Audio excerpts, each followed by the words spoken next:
Wild Viking. Haha. Aynen. Bunlar. Bunlar Türkiye'yi geziyor abi şu anda. Delight. İngilizceniz var mı? Türkçe altyazısı varmış, tamam. Have you ever traveled to Bu çok iyi. Bunu seyredebiliriz aslında a direkt. place that teaches you something truly new? Or maybe even changes the way you behave? After traveling all around the world for the last 7 years, there are not many things that come to me as a surprise anymore. People, weather, food, cultures, it's all in constant change and you kind of get used to it. But luckily there are still places that do. And this is the story I want to tell you today. Story of Turkey. In my mind, one of the most misrepresented countries. Bu video çok iyiydi. Ben altta yazmıştım galiba. Ha, yorum yazmamışım. Ama beğenmişim ben. In Western media. And if you are interested in Turkey, or by any chance, wait, let me try this. Bunu Türkiye'den izliyorum. I hope I got it right. Then, at the end of İzliyorsanız, aynen. this video, I got some really big and positive news for you. And I could also use a little bit of your help with those news. Adamın tipini görünce Koreliyiz. Bu Danimarkalı falan ama. Gerçi Danimarkalılar da koloni hep duruyor. So make sure to watch the video until the end. And to start off, let's go back to the beginning. Okay. Ever since I was a kid, I've heard stories about Turkey.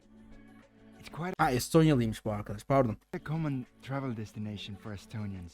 Ya Viking deyince Danimarka diye düşündüm ben. Değilmiş. You know, it's warm. Yeah, if you're Estonian, that's kind of the only thing you're looking for. We're used to minus 30 at winters, and warmth is the only criteria. But anyways, people go there for 1 or 2 weeks of resort holidays, and once they came back, they of course told stories. But usually, the stories were about pushy salesmen, you know, the ones that don't leave you alone and use the phrase, only for you, my friend, way too much. And honestly, Western media does not do Turkey or the whole Islamic world any favors either.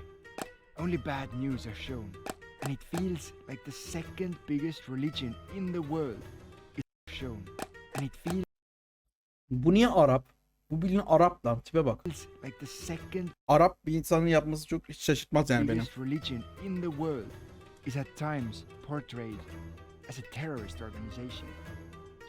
So before entering, I was ready for the worst. Ready to see for myself how bad this place was going to be.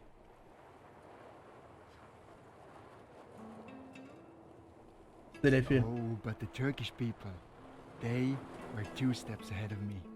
It almost felt like they had planned it all along to show me what Turkey is really like. The first night in a country, we were greeted by Oskur, local farmer who, thanks to his profession, was able to wiggle past the corona rules. As it turns out, the moving restriction didn't apply to farmers. I'm not Değildi. Ha, sure tamam, okey. if he was happy to be able to move around, or was he just a jolly fellow? But some way, he brought us food Tamam, altyazı biraz kötüymüş arkadaşlar ama anlayabildiğiniz kadar anlayın işte. and told us stories. BİM'den aldığı kuru yemişleri getirmiş.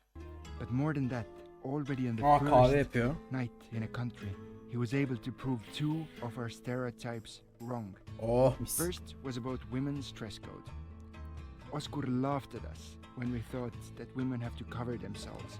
I'm pretty sure he even encouraged Mina to wear shorter skirts. Boys will be boys, right? And second, Düzeltelim bunu. İngilizce okuyabilirseniz diye zannediyorum. Enişten zamanında iyi kullanmıştı bu yüzden. Doğrudur. although Islam is the main religion here, some of the locals still drink, and it's a free choice for everybody. I'm not the big drinker myself, as I'm not a huge fan of mornings when my head is trying to explode from hangover.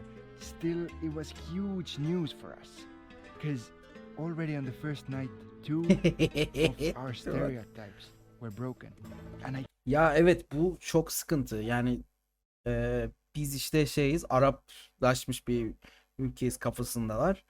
Ee, Kadınlar sürekli başlarını kapatmak zorunda vesaire. İşte bu Türkiye'de işte Arapça kullanılıyor falan filan. Böyle çok saçma sapan düşünceleri var gerçekten yabancıları ve İngilizler de böyle buraya ilk gelen, turizmde çalışıyorum ya, buraya ilk gelen İngilizler de gerçekten şaşırıyorlar yani. I couldn't help but wonder, what else had we gotten wrong? Evet, İran gibi, Arabistan gibi With zannediyorlar. every passing day, I started to learn more about Turks. They were kind to us without the reason. But once we gave them a reason, they would move mountains to return the favor Evet. Doğru. Bu çok doğru. 100-fold. Like when we picked up Isa. Şey mi diyorsun? Gece Yarısı Ekspresi. Sadece ondan dolayı değil. After Sadece ondan dolayı we değil. had run out of diesel on a road, not only did he give us more strawberries we had ever eaten, but also hosted us at his place, fed us, and wanted to take us to his family for a whole week. He What the called fuck? us angels for picking him up on the side of the road.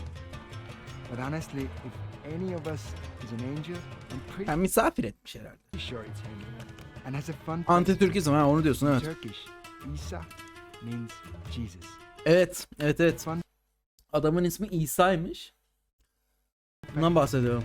In Turkish, Isa means Jesus. Don't get me wrong, there was also a few bad apples. You know, the pushy salesman. We were totally tourist trapped. We let him sell us by giving us free tea. But we figured out quickly that you can only find them in really touristic areas. They were the exception. The rule was kindness. Day after day we met good people, and surely Dur, ben buna it tek wasn't atacağım a bir saniye. coincidence.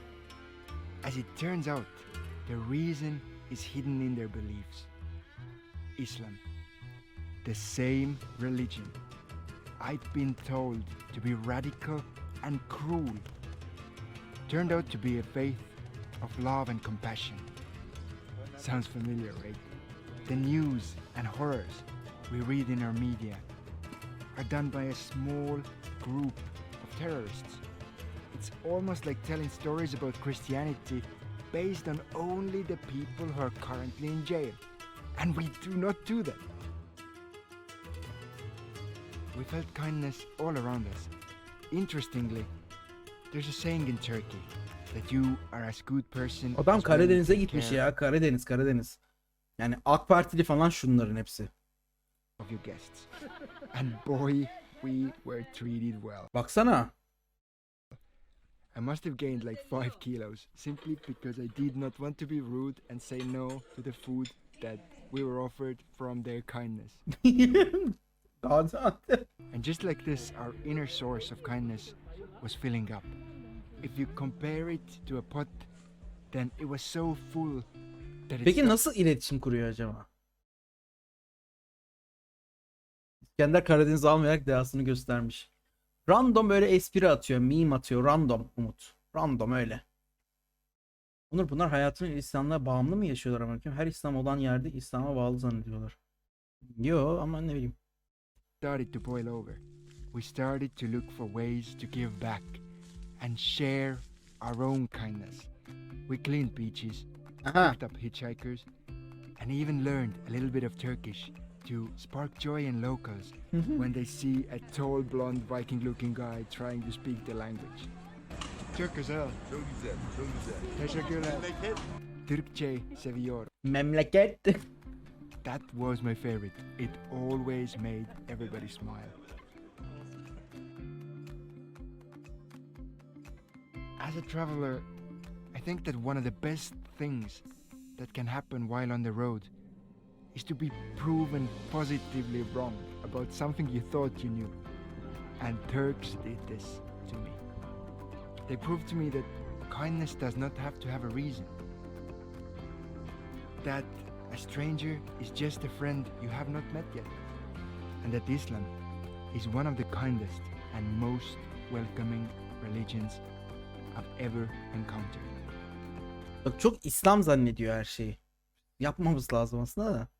Yani kültürden kaynaklanan bir şey olduğunu bilmiyor. And to this day, I carry those lessons with me. They literally changed the way I act. I try to be more open to strangers, Değil mi? İslam'ı görseydin more orada. loving to the people around me, Gitmişler lan galiba. Arda falan herhalde burası. and definitely more selective when it comes to what I read and believe.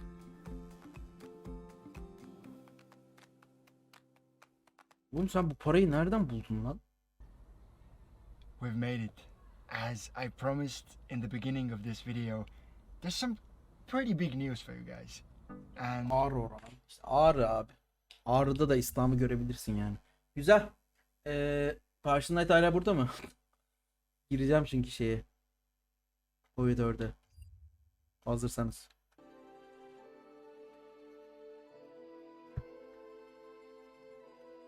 Güzel.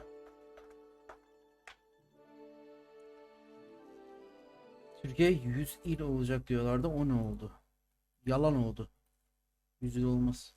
Ben İslam için değil de PKK için demiştim. PKK da İslam baktığın zaman.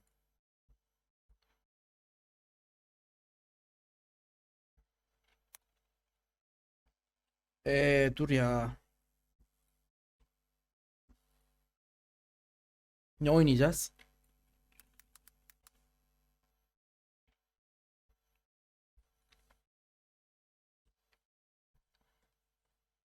Nereden bulabilirim veya en eski olanı? İnternetten. İnternete yazıyorsun Türkiye'nin ilk siyasi haritası diye. Çıkıyor kanka. Salak herhalde amına koyayım.